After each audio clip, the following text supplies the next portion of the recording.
Kung titingnan ninyo is parang mainit ano, pero hindi po. Hindi po yan mainit, kundi malamig at mahangin. Tingnan ninyo mga puno doon, oh. Ayan. Yung mga puno.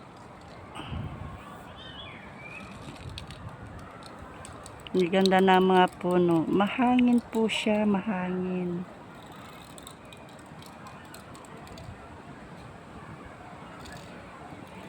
Kaya mas masarap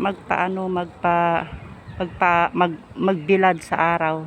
Kung nakikita po ninyong dalawa doon, oh, ayan po sila. Nandun po sila nakaupo dahil po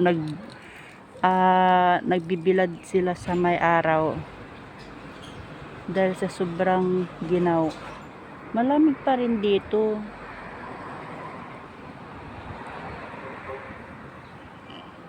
Ayan po. Nandito ako ngayon sa sa harapan ng gate ng school ng alaga kong bata.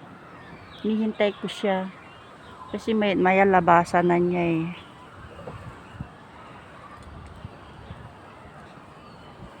Ayan po.